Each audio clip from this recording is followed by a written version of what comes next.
Assalamualaikum warahmatullahi wabarakatuh. Perkenalkan, nama saya Muhammad Hatta Rafiansyah dari 10 IPA 2 absen 21. Saya ingin menceritakan proses pemilihan Khulafaur Rasyidin. Yang pertama, proses pemilihan Abu Bakar. Kaum Ansar terbagi menjadi dua golongan besar, Aus dan Khazraj. Mereka berkumpul di Saqifah Bani Saidah atau sebuah balai irung atau tempat pertemuan. Bermaksud memilih pengganti Rasulullah SAW dari kalangan mereka dengan menunjuk Sa'ad bin Ubadah. Kaum Ansor merasa berhak atas jabatan itu karena merekalah yang menolong kaum muslimin ketika hijrah ke Madinah. Maka Abu Bakar dan Umar diikuti sahabat yang lainnya menuju Saqifah Bani Saidah. Abu Bakar bermaksud mempersilahkan kepada kaum Muhajirin dan Ansor untuk memilih di antara Umar bin Khattab dan Abu Ubadah menjadi pemimpin mereka. Namun Umar bin Khattab berkata, "Bukalah tanganmu wahai Abu Bakar, bukankah Rasulullah SAW telah menyuruhmu menjadi imam sholat bagi kaum muslimin? Jika Rasulullah SAW sudah percaya kepadamu mengenai soal agama, maka kami akan mempercayai engkau untuk urusan keduniaan. Kami serahkan urusan kepemimpinan ini kepada engkau, kedua yang berada dalam gua waktu itu, dan engkaulah orang yang paling dicintai Rasulullah SAW daripada kami." Maka masa kepemimpinan Abu Bakar yang sangat singkat, yaitu 2 tahun 3 bulan 10 hari, digunakan untuk menata kembali akidah kaum muslim setelah tergoncang dengan kepergian Rasulullah SAW. Abu Bakar wafat pada 21 Jumadil Akhir tahun 13 Hijriah atau 22 Agustus 634 Masehi setelah menderita sakit selama kurang lebih 15 hari lamanya. Yang kedua, pengangkatan Umar bin Khattab. Ketika Abu Bakar menderita sakit dan merasa sakitnya semakin parah, beliau mengumpulkan beberapa orang pemuka sahabat. Sahabat bermusyawarah, namun tidak ada satupun orang sahabat pun yang bersedia dipilih dan pada akhirnya mengembalikan sepenuhnya kepada Abu Bakar. Nah, dalam hal ini kemudian Abu Bakar memanggil sahabatnya Abdurrahman bin Auf dan Utsman bin Affan serta beberapa sahabat yang lain untuk dimintai pendapat tentang sosok Umar bin Khattab. Nah, mereka pun sependapat bahwa Umar bin Khattab adalah orang yang tepat untuk menjadi khalifah selanjutnya.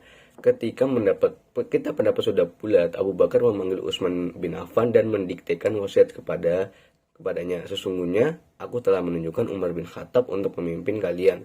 Maka dengar dan taatilah." Kaum muslimin menjawab, "Kami mendengar dan kami taat." Umar mulai memegang tampuk kekhalifahan pada hari Selasa 22 Jumadil Tsani tahun 13 Hijriah bertepat tanggal 13 Agustus 1634 Masehi. Umar bin Khattab wafat 3 Zulhijjah tahun 23 Hijriah dengan masa kepemimpinan 10 tahun 6 bulan 10 hari. Nah, yang ketiga, pengangkatan Utsman bin Affan. Akhir masa pemerintahan Umar bin Khattab diwarnai dengan penikaman yang dilakukan oleh Abu Lu'lu'ah, budak dari Mughirah bin Syu'bah. Metode pemilihan khalifah baru yang digagas oleh Umar bin Khattab adalah musyawarah yang dilakukan oleh orang-orang terbatas. Umar bin Khattab memilih 6 orang sahabat Rasulullah yang kesemuanya pantas untuk menjadi pemimpin. Umar juga menetapkan cara pemilihan, masanya, jumlah suara yang cukup untuk memilih khalifah, keputusan majelis, cara pemilihan ketika suara imbang, dan memerintahkan kepada para pasukan untuk mengawasi jalannya pemilihan, mencegah kekacauan dengan cara tidak memperbolehkan orang yang tidak berkepentingan untuk masuk atau mendengar pembahasan majelis. Majelis ini dikenal dengan Ahlul Halli wal Aqdi. 6 orang sahabat ini terdiri dari Ali bin Abi Thalib, Utsman bin Affan, Abdurrahman bin Auf, Sa'ad bin Abi Waqqas, Zubair bin Awam, dan Talhah bin Ubaidillah. Khalifah Umar bin Khattab penggabungan antara menentukan calon khalifah sebagaimana dilakukan Abu Bakar dan antara tidak menentukan, sebagaimana dilakukan Rasulullah SAW. Setelah bermusyawarah di antara ke-6 sahabat, maka terpilihlah Utsman bin Affan sebagai khalifah selanjutnya. Utsman bin Affan dibaiat menjadi khalifah pada hari Senin 28 Zulhijjah tahun 23 Hijriah dan mulai menjalankan tugas kekhalifahannya pada bulan Muharram tahun 24 Hijriah. Utsman bin Affan wafat pada 18 Zulhijjah tahun 35 Hijriah bertepatan dengan 20 Mei 656 Masehi setelah menjadi khalifah selama kurang lebih 12 tahun. Yang keempat, pengangkatan Ali bin Abi Thalib. Ketika terjadi pengepungan atas Khalifah Utsman bin Affan oleh para pemberontak, Ali bin Abi Thalib meminta dua orang putranya, Hasan dan Husain, menjaga Khalifah Utsman.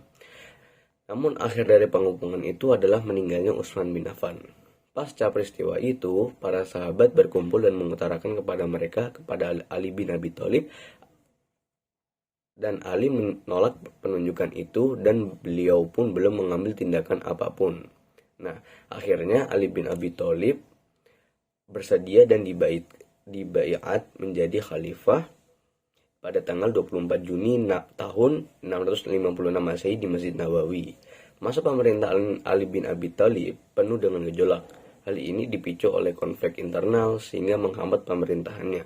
Gejolak ini juga yang mengakibatkan pada subuh pada 17 bulan Ramadan 40 Hijriah, Ali bin Abi Thalib ditikam oleh Ibnu Muljam.